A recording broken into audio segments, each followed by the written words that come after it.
Because on the third Wednesday, he has a board meeting and he can't do that. All right, so let's see. Daily Word Reader, Nicole.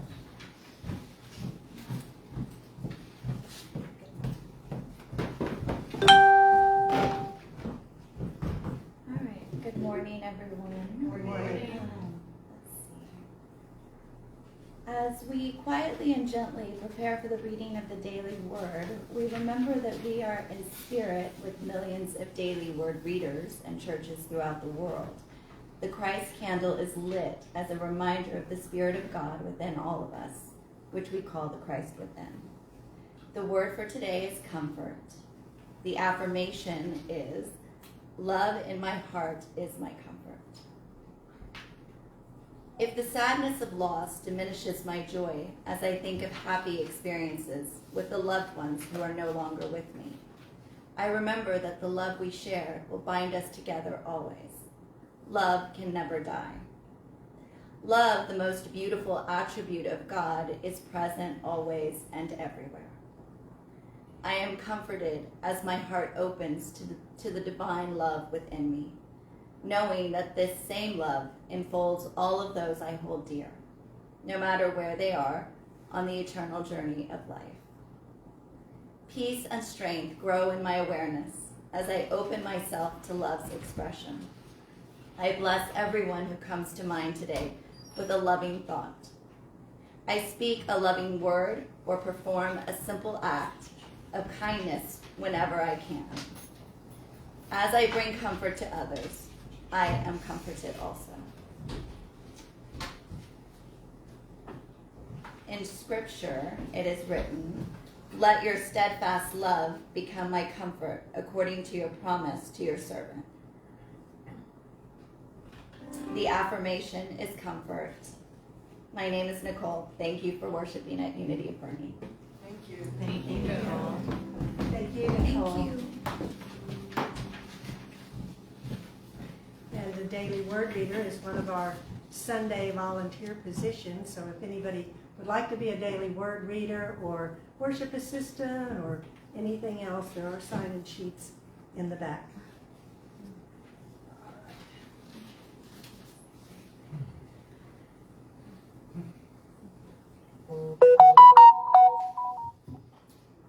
Please stand. We'll have our congregational affirmation, and we will say that together. I rejoice in the freedom which is mine to hold and shape my thoughts, and therefore recreate my life. There is nothing inside me that blocks the flow of divine ideas as I forgive myself and others freely and without reservation. I affirm my ability to create and experience the abundant life that is mine right now. And so it is. Please remain standing for our celebration song, Confident Living. Confident living, matter of mind, comes from the Spirit with glorious light. Confident living, that is my soul, giving the Spirit fullest control. Confident living, rights every wrong, dynamic power helps me be strong. Confident living comforts my heart, from such a blessing I can't depart. Confident living helps me expand visions of value, the kingdom at hand. Confident living, talent to win, gift of the Spirit moves from within. Confident living, rights every wrong, dynamic power helps me be strong. Confident living comforts my heart, from such a blessing I can't depart.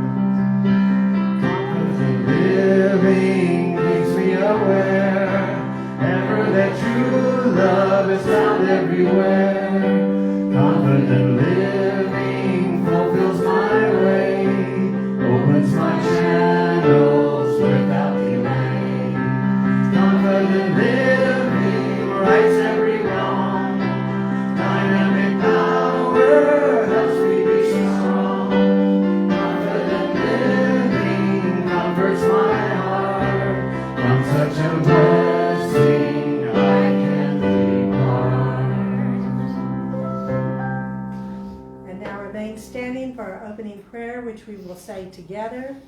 Unity of Boerne is a vibrant, loving, spiritual community, providing a sacred space for personal growth. We honor and celebrate the Christ within all people. And I'm now going to turn this over to our, once again, guest speaker at the last moment. Thank you so much, Birdie. It's my honor. Okay, so I'm going to sit down, let Birdie take over. And are you comfortable finishing out? Yeah, absolutely. Absolutely, friends. It's your time now to sing, right? Actually, you blessed the prayer. I pressed the prayer box. Hello, friends.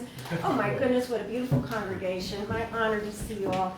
Would somebody please be so kind as to bring the prayer box forward? My understanding is we have these prayers in this box. You feel free to fill out a prayer intention. These intentions are held in prayer at Silent Unity.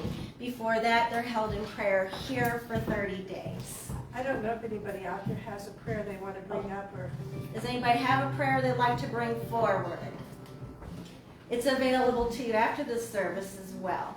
All right, my friends, I invite you to bring to mind the God of your understanding with great love and settle into your normal posture of prayer.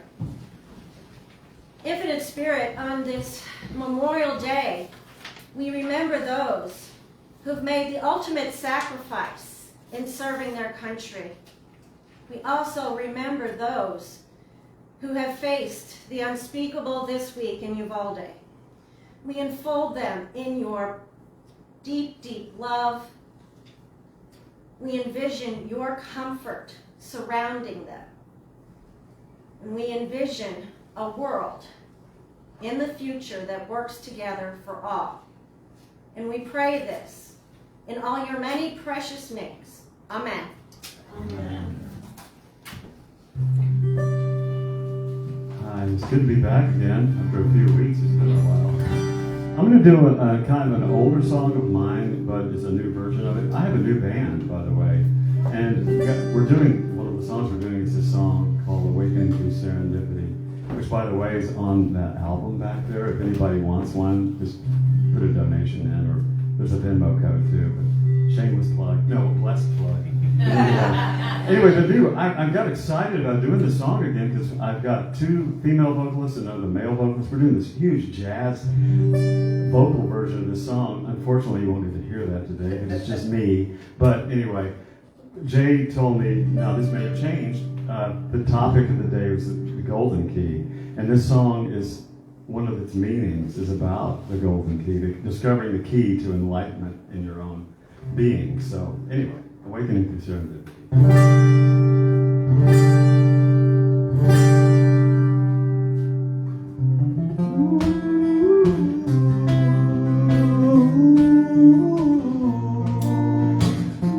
If anybody wants to finger snap, it's a really cool song to do that.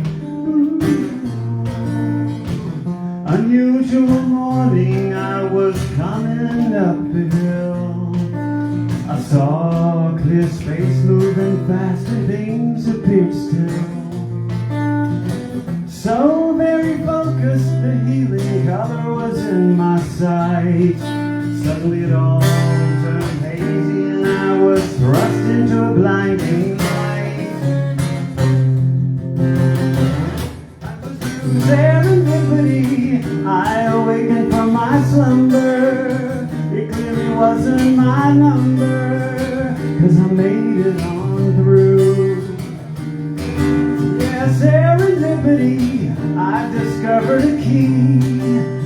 Became some kind of synchronicity that enlightened my path.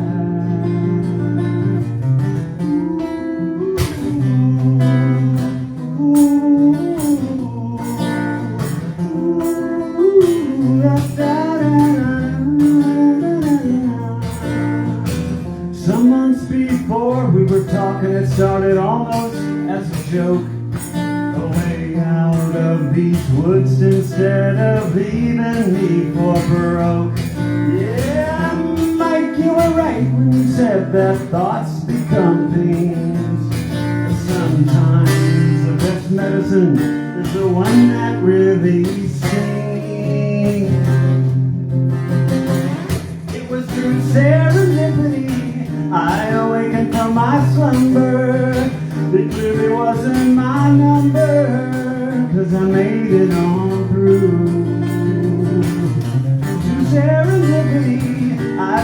discovered the key, became my philosophy of enlightening my path.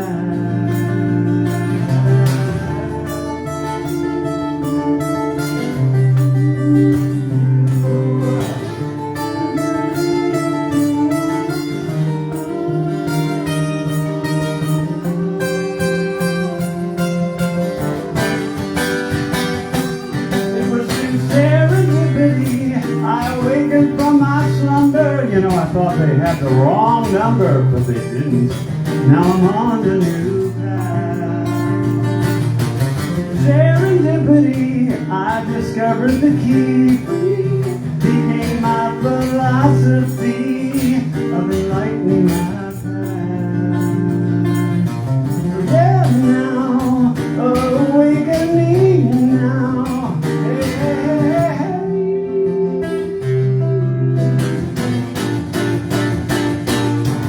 Awakening, serendipity. Hey, hey,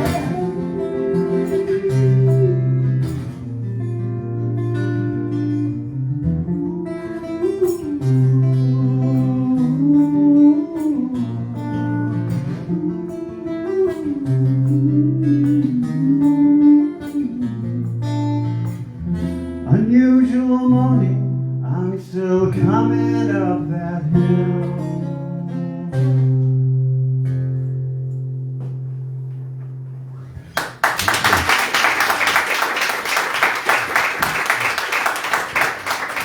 David, that was fabulous. Thank you so much. Amazing, right? Really, really beautiful.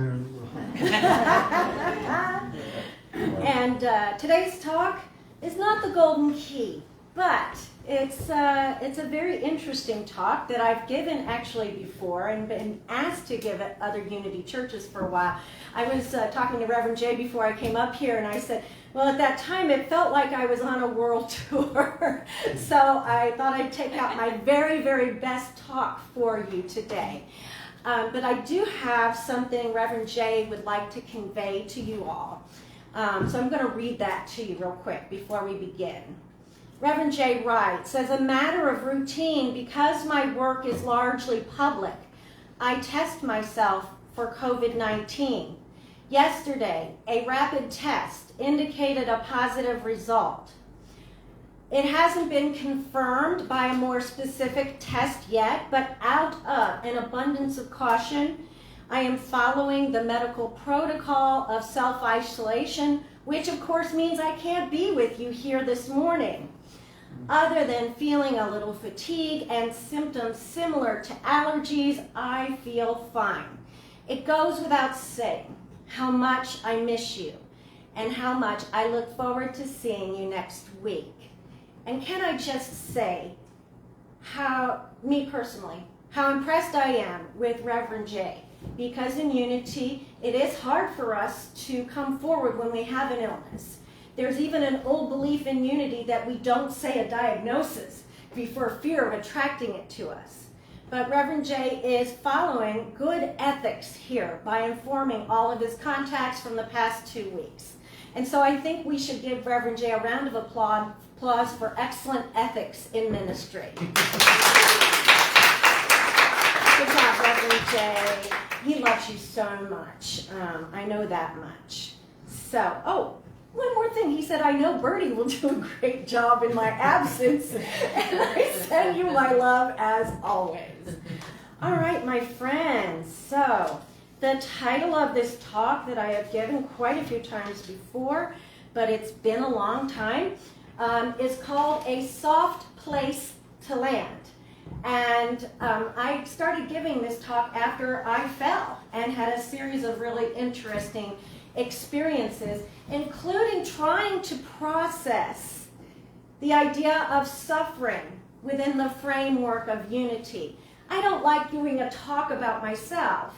However, we are all going to suffer at some point in our lives, and that can challenge one's theology. So I'm going to share this experience with you in the hopes that I hope you have never suffered a day in your life. And I hope you never will. But inevitably, we do face sorrow. It has been a very sorrowful week in Texas. I am starting to think that Texas is the biggest small town on earth. I personally have people in my orbit that have had an individual is in their family that was shot. The hospital I serve at in Floresville was involved with the Sutherland Springs shooting. So as you can imagine, it took us all back in history. And so there's been plenty of suffering this week. And so I hope that by sharing my journey, that it helps someone else. Charles and Myrtle Fillmore, the co-founders of Unity, romantically corresponded by mail the old-fashioned way before they were married for a time. And at one point, Charles mentioned in a letter to Myrtle that she had a very unique understanding of the divine. And ever since I read this quote in The Story of Unity by James Dillett Freeman, I knew I was in the correct place, being in unity. And here is her reply to him. She writes, I am decidedly eclectic in my theology. Is it not my right to be? Overall is a grand idea of God, but full of love and mercy. Call it by what name you choose. The soul understands it. And like I said, when I read this quote, I was like, oh, I've landed in the right denomination. Because I needed a faith tradition that had some wiggle room in its theology. Because our thoughts and our words and ideas that we use about the divine evolve and change over a lifetime. But the soul knows deeply. And perhaps it's that soul understanding, an unchanging understanding that we strive to capture in words, and that's really an impossible task. Yet we strive to make meaning as human beings and communicate that meaning. I am decidedly eclectic in my theology as well, and I'm certain most of us in this room are. And because of these experiences that I had about 4 years ago, my thought about God, thoughts, feelings, and ideas about God changed at that date, changed a lot. All this to say, if I share a thing or two today that might seem different than the theology you have cultivated in Unity, that's okay. What I ask is that you listen and take what helps you and leave the rest. I humbly ask that if somehow my thoughts fail you, you might be gracious enough to provide me a soft place to land. So, 4 years ago, I completed a unit of clinical pastoral education, and I had the distinction of the longest internship on record. It's a complicated story, but I can sum it up. I had a lot of hours to make up because there was a problem unearthed during this time with my spine that caused a fall, and there was no soft place to land, both on the cold stairs that I fell down and in my consciousness. Now, for those of you who might be new to Unity, when I say consciousness in this talk, read awareness, all right? So healthy 48-year-old women do not just randomly fall and badly twist their ankles. There usually is a reason for it, and this is how we discovered a fairly serious problem with my spine that exists to this day. And so I was relegated to a wheelchair until a solution for this problem for my spine could be found. And hence had all the hours to make up, and hence my long internship. And I was given a very grim diagnosis initially. And I was facing a potential lifelong partnership with my wheelchair, who I eventually named Luke, the physician. I named it Luke because my CPE educator at the time said, there is theology in everything, even a wheelchair. So I recall well the first day on the hospital floor in Luke, the wheelchair. It completely changed my perspective of the world.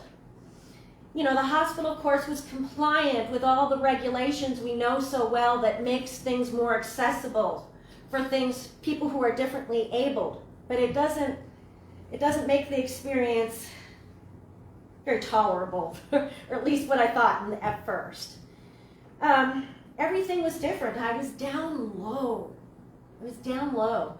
Counters that I would normally go up on and lean at on the nurse's station towered over me. Sounds travel differently below where a person in a wheelchair is. It's really difficult to hear people speaking because sound travels above you. And so the voices sounded kind of tunnel-like from above. Carts, you know those big carts that have the breakfast trays on them? They would rumble by, and from down there they would sound like thunder, far louder than I was used to. And I gotta tell you, in general, ramps for wheelchairs are often impossibly steep if you're pushing it yourself. And in the ICU where I served largely, you know, they elevate the beds a lot so that the nurses can work there. So sometimes I couldn't even see the person I was ministering to. But rather than give up, in true Unity fashion, I upheld a vision of success despite my obstacles. I did not always do so with grace or the upbeat attitude that we are known for in Unity. I felt a lot of feelings, y'all. And thank goodness there was an office I could retreat to, because there I cried my honest tears of grief and frustration. The other chaplains let me feel what I needed to feel, or prayed with me, or listened, or all three. And so I would take a few deep breaths, tidy up my face, and move on with my day. My arms often felt as if they would fall off from the unusual effort of pushing the wheelchair. And one day, I had this nurse who had seen me walking, noticed my wheelchair and said, "Well, what's this?" And I didn't want to go into detail about my story, and this was very awkward for me, especially being a Unity person where we uphold we have perfect health. So I just stated, well, it's a chaplain in a wheelchair. Later, I learned to acknowledge people's sincere concern and give just the right amount of information. And I also learned to be more gracious and grateful and ask and accept help. Now, in a pastoral sense, in the job I was doing, which was a hospital chaplain, being in the wheelchair did something I never expected. It changed everything. The people I served in the hospital shared more with me than they might have otherwise. I'll never forget this patient who just poured their heart out to me. And as I watched the clock, I couldn't believe how long we were in the room together. Not that I minded. I just couldn't believe the high level of self-disclosure that was going on there. And once this long list of things that were going on with this person was over, he said to me, "You know, you get it," pointing at the wheelchair I was sitting in. And I did get it to an extent. And that empathetic, shared space, while sad and dark and downright painful, also had a sacred beauty to it. I found that in the vulnerability I was experiencing, there was also strength. And there's great benefit to actually leaning into our pain. And at the time, I worked at Unity of San Antonio, and I got to give them some props. It was tough for me to ask for help, and when I learned I would be in the wheelchair for at least 8 weeks, and it went on much longer than that, friends, my heart just sank. How would I be able to do my job on Sunday? I mean, the equivalent of my job is Tom here. You ever see how much he moves around back and forth and all over the place? Same thing with me, except it was between two buildings. So I sent out this email asking for help, which was difficult for me to do. But within a half an hour, I had a helper scheduled every Sunday for the next 8 weeks. We know how to help each other in Unity. And my church family at the time did wonderful things. This was around Thanksgiving. And somebody thought, how's that young lady going to cook herself a Thanksgiving meal? And they made sure I had a beautiful meal and just did some of the things I could not do for myself. But my consciousness was not a soft place to land. I was thinking all the things that many people think when they're facing an illness. And in Unity, it sounds something like this. What did I do to attract this experience? And outside Unity, people might think, what did I do to deserve this? If God is loving, why would God send such an experience to me? And it is supernatural to ponder what kind of cosmic rule we might have broken when we fall ill. And in Unity, rumination about what we might have done to attract an experience to us is called metaphysical malpractice. Don't do it. In my pastoral role in Unity churches over the year, you might laugh, but people automatically do it. It's the norm rather than the exception. And it's heartbreaking because it comes from a place of great pain. Metaphysical malpractice has sprung from a misunderstanding of our third Unity principle, sometimes known as the law of mind action, only it's kind of a twisted or misunderstood understanding. And you may disagree with me on this. Feel free to. This principle is that our thoughts tend to shape our experience of the world. Thoughts held in mind return after their kind is the common phrase to use to describe it. And many people take on this idea in a thoroughly concrete manner and think everything that happens to them is the result of the activity of their thinking. But I've heard it put in a different way by Reverend Paul Hasselbeck when I was at school at the Unity Institute. So I invite you to have an open mind about this principle. He says, thoughts held in mind return like thoughts. It's not a metaphysical slot machine. If I'm thinking about a pink elephant is not going to come onto this platform, right? Thoughts held in mind return like thoughts. So this principle, my friend, largely works on the level of consciousness. So, for example, if we're focusing our thoughts on something like the divine idea of love, similar thoughts surrounding the idea will reproduce or produce. Now, this third principle of ours has both fascinated me and irritated me over time.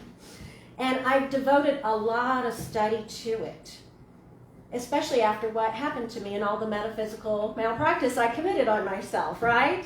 So, also in school, after reading a paper I wrote, Reverend Jim Gaither, a teacher of mine, made an important point to me in an email. So important, I've kept it for years. He wrote, "My understanding of the law is that it's related to the implications of Jesus saying, 'Ask and you will receive.'" Now here's the important part, friends. Jesus never said that what you have is what you asked for. The saying simply implies you can change your condition, but not that you necessarily caused your conditions. This is the difference between looking at the law to explain all things and looking at the law as a way to change things. But even with my research, I was so hard on myself. I could not hide the fact that I was sick in a wheelchair and I was full of shame over it. Unnecessary shame, to be sure. But it was something that sprang from our way of understanding in Unity, just far too rigidly and far too fundamentally. And yes, there's fundamentalism in unity. So some of the things people said to me at the time, even though there was lots of actions to help me, we say kind of things to each other when we're not feeling good or we're facing a terrible situation, to make the person feel better and to make us feel better, right? And looking back at this time, I know people said these things to me out of great love. And they were trying to express concern. And it's hard to know what to say when tragic things happen. But I share these statements with you now as a cautionary tale, because at the time they were very much cold comfort to me. And I'm sure it might be cold comfort to someone else. So here's kind of a short list with a few notes for you, okay? Everything happens for a reason. The universe must be telling you something. And this statement really got to me. How much longer will you be in the chair? No. This one really got to me. You have to slow down, or the universe is telling you to slow down. Really slow down? Why would you tell somebody in a wheelchair to slow down? They are already slowed down enough already, I assure you. Here's another one we hear a lot in Unity. Oh, you're going to get a lot of spiritual lessons out of this. Or, looks like you need to work on your consciousness about something. Now guys, I'm not listen to this, I've said these things myself. The universe must be teaching you something is another one that I would even say back in the day. I don't say it anymore. I used to say it because I thought it was maybe a consolation prize for suffering, right? But now, as I sat in my wheelchair, it gave me a mental picture of a mean deity in a classroom, metaphysically slapping my wrists with a ruler. And the mental picture is a rather theologically sound idea, as unsound idea as we know. And I'm not sure I've had lessons per se from all of this. But here's the thing that has come about from all this for me. I do know I have a very different mindset on inclusion, empathy, and compassion. And I view my surroundings differently. I often ask myself when I enter a room, including this one, how would a person who is differently abled navigate this? And if there were lessons in all of this, it was because I chose to perceive and take them in, not because some pastor or anyone else told me I had something to learn.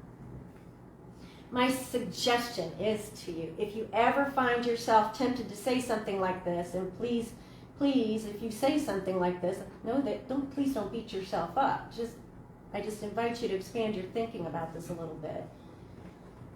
Instead of saying something, just try to be a soft place to land for the person, if that is yours to do. Explore the divine idea of compassion and the many ways one can explore compassion. Perhaps there's something you can actually do to support the person, like listening to them express their concerns, or even simply rearranging the room you both are in so that a wheelchair can get through with ease. Someone did that for me at school, and it meant so much to me. I didn't have to ask. Compassionate possibilities, my friends, be creative, because compassionate possibilities, like everything else in Unity we look at, are limitless. And there are different things I've learned in Unity that were very helpful during this time. I don't want to knock how people approached me very much, okay? Like affirmative prayer, right? During this time, I used an affirmation and a denial from musician Karen Drucker. Now, denials in Unity are not the ego defense mechanism that Freud identified. They are statements we use to negate our perceived limitations. So daily, I affirm that we all know what affirmations are. I am beautiful. I am powerful. And these are things I could affirm because I knew they were true in the highest sense, despite the circumstances I was in. I denied or negated by saying, I let go of the past and celebrate who I've become. Because this helps accept my body where it was at and not do silly things like we all do, like pine for my svelte 20-year-old body. I accepted over time what I had to work with. And I still do that kind of inner work because, as you can tell from this gray hair, this is not a svelte 20-year-old body. And you know what? It worked. I was given accommodations to continue my schooling in chaplaincy. I went and did physical therapy. And I gotta say this, y'all, rehab, not for sissies. It's hard. I endured tons of medical appointments, diagnostic tests, and procedures. And it is logical as one recovers from an illness to ponder who or what to give credit to. I've had all kinds of people tell me different things as I've been in my healing process. It's a miracle. You were compliant with your treatment. Or thank God. Or you did a great job. But I've known people who did all the same sorts of things and not experience a physical cure. And that is a mystery, and it is not mine to ponder about someone else. Reverend Evelyn Davenport says that the fifth principle in unity is to mind your own business. Those people who haven't experienced a physical cure are whole in truth. And that's all that matters. I think it would be wise to remember this about individuals that are differently abled and lovingly affirm and accept them. Because Reverend Paul Hesselbach says in his book, Point of Power, perhaps events don't so much happen for a reason as we are here to bring reason to an event. And for me, guess what? The future is completely unclear. That issue in my spine is still there. My hope is to continue my chaplaincy work, my love of family, and uphold that safe, sacred space for myself and others. I think that kind of compassion, in part, is the cure for metaphysical malpractice. And in metaphysical texts, we talk of there being one power and one presence in the world, God, and God is absolute good. When we speak of the absolute, we are speaking of the highest, purest, unchanging idea of God. In the absolute, no one can ever be sick, poor, or anything less than perfect.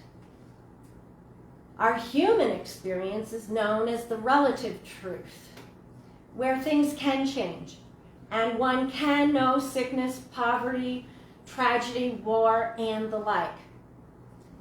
I personally call it the complicated truth. And for me, it is the container for pain and suffering. The understanding in the second unity principle is that we are not separate from God and we have access to the absolute. We are extensions and expressions of the divine. We can show up as divine, as it is often put in unity. And showing up as divine doesn't always look divine in my personal theology of pain and suffering. Sometimes I think we put a lot of emphasis on this showing up as divine, as having some kind of great accomplishment, like we wrote a book or something like that. After sitting at the bedside of others and falling ill myself, showing up as divine sometimes looks rather mundane to me. Perhaps it doesn't look like much more than sitting up at the side of the bed when we don't feel like it, or even though it hurts, or gratefully and graciously asking for help, or even just the victory of getting through a doorway that is not wheelchair friendly. Deciding to clean and organize, the one thing you can clean and organize when you are sick, that bedside table, is totally divine to my mind. And showing up as divine can look like the honest teardrops that won't stop falling when someone realizes the full life-changing implications of a diagnosis. And as the chaplain who listens to that person voice their concerns and feelings. I could go on with any number of situations that present the opportunity to show up as divine. And when we literally or metaphorically fall, we often suffer. Unity tells us we are capable of navigating suffering. In the book of John, chapter 10, verse 10, Jesus states, "I have come in order that you might have life, life in all its fullness." Life has vast, perhaps even untold capacities to it.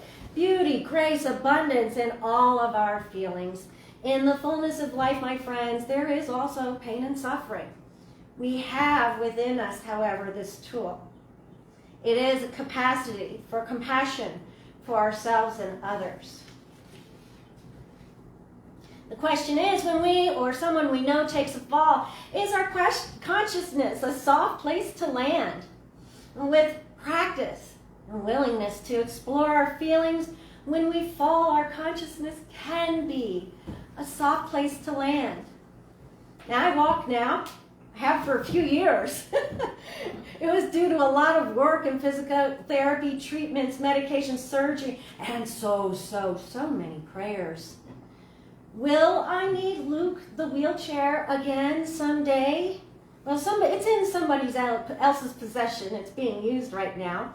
But I'm told it's possible. And I'm told it's also possible I'll never need a wheelchair again. I was born with the problem in my spine. Nothing I thought about brought it into my experience. But the quality of my thoughts improved as I expressed my emotions, felt my feelings fully and prayed. And gradually my life and experience of being in a wheelchair improved too. We often say in Unity that we're not separate from God, we're extensions of the divine, and therefore we can express as divine, and I concur wholeheartedly. I would add that in expression we may not always look perfect, whole, or complete. And sometimes the divine might even express as a chaplain in a wheelchair.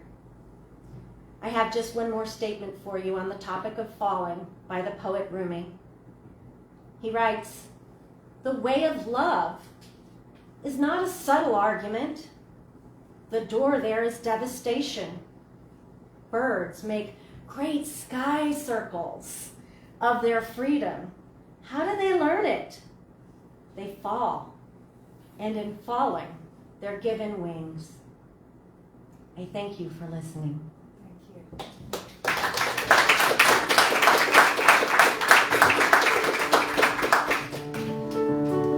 In the midst of his children, the Lord said he would be. It doesn't take very many. It can be just 2 or 3. And I feel the same sweet spirit I felt oft times before. Surely I can say I've been with the Lord. Surely the presence of the Lord is in this place. I can feel His mighty power and His grace. There's a holy hush of angels' wings. I see glory on each face. Surely the presence of the Lord is in this place. Surely the presence of the Lord is in this place. I can feel His mighty power and His grace. There's a holy hush of angels' wings. I see glory on each face. Surely the presence of the Lord is in this place.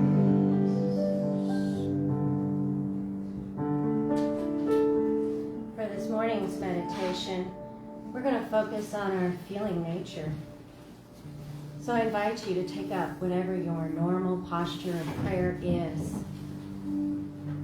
and relax into that posture.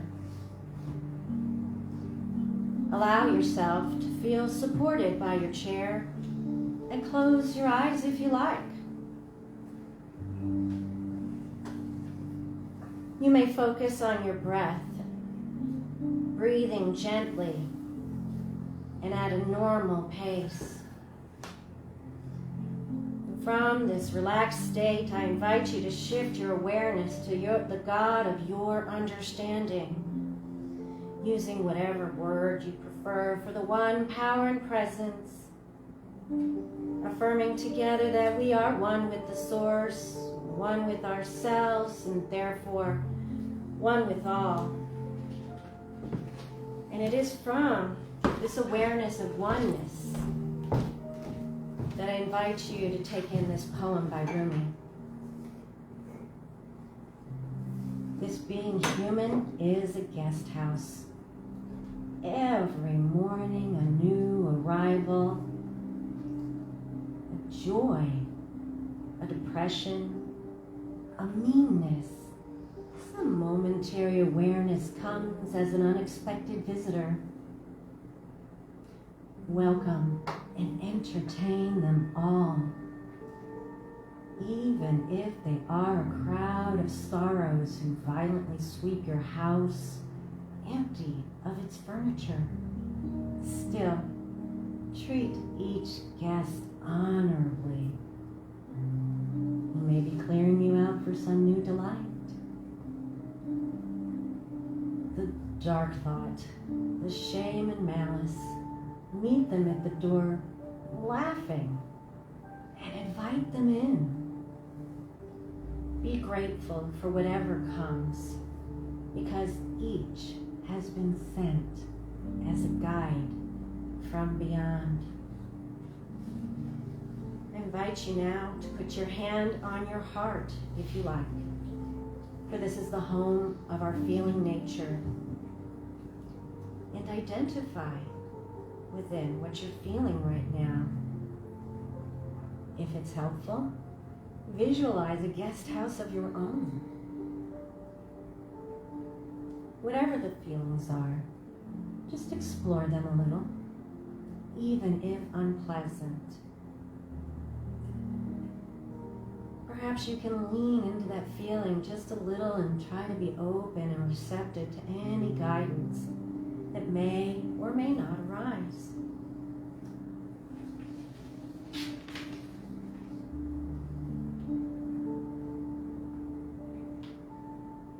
In the fullness of life, there are all sorts of feelings. There is beauty and grace and abundance. There's also pain and suffering. So fear not if you experience such feelings in today's meditation. The Infinite gifts us with all we need to navigate suffering. We have within us a capacity for compassion for ourselves and others. And with practice, when we fall, our consciousness can be a soft place to land.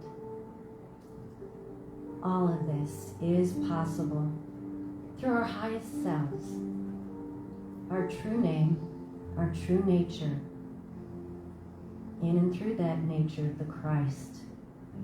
For this we give great thanks. And so it is. Amen. Hallelujah, hallelujah, hallelujah, hallelujah, hallelujah, hallelujah, hallelujah, hallelujah.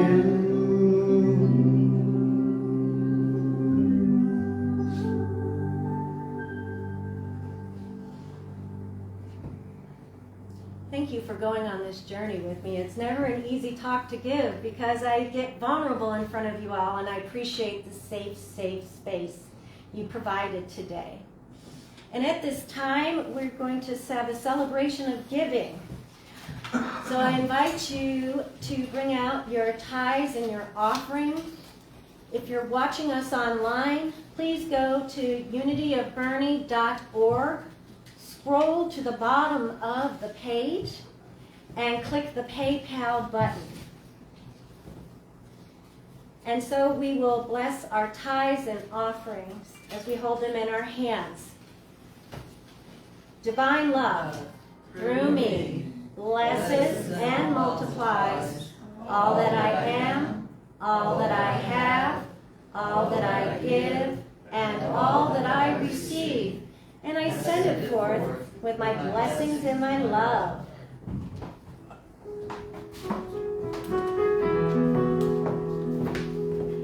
Freely, freely, I may receive. Freely, freely, I give. Divine love through me blesses all that I am, all that I give and receive.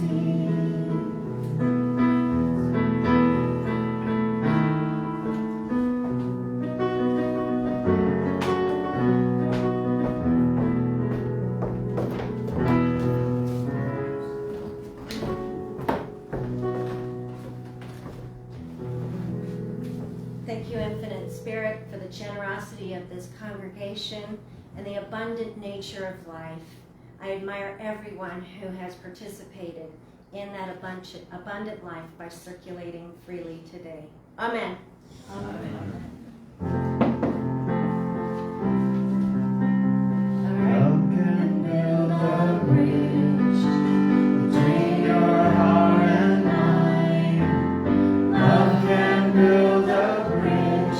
Don't you think it's time? Don't you think it's time? Friends, it is time for our peace song, so I invite us all to gather in the customary circle.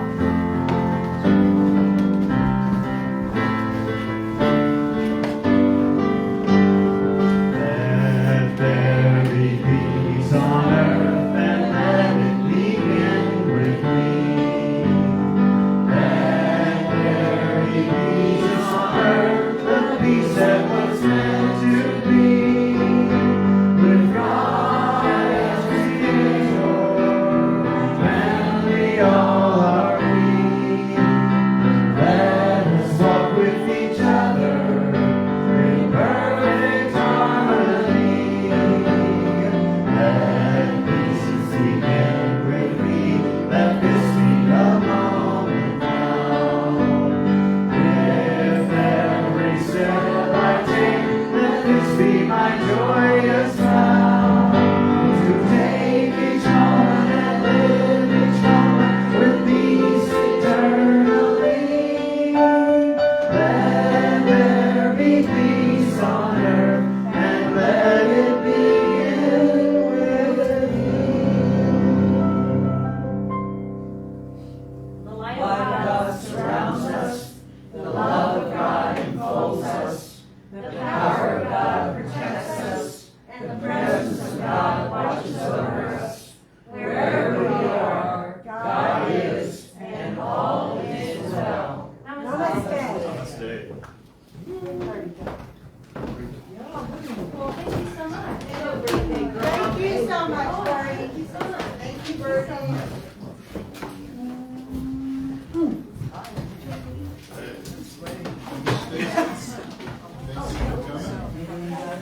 They should have sat you back. How are you? Frank, I have it over here. I thought, well, maybe she's not coming on.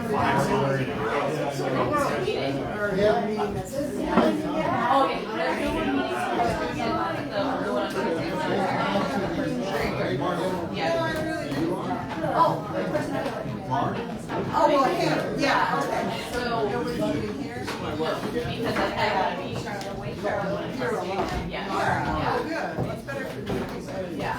So then like last week I ended up going to the beach during that time. I was like, this is not even working out. I went to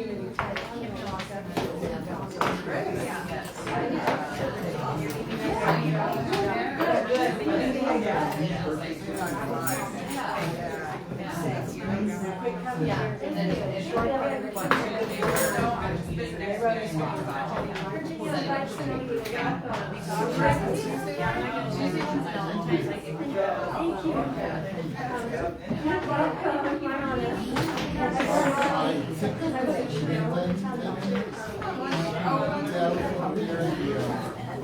Hey man, good to see you. I hear that you want to have us in West for all these.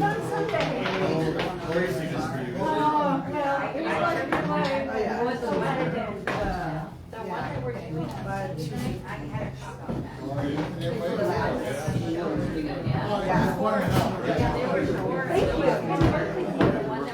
just left it up to you.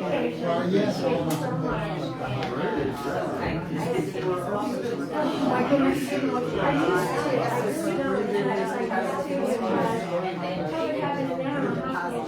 We got baby with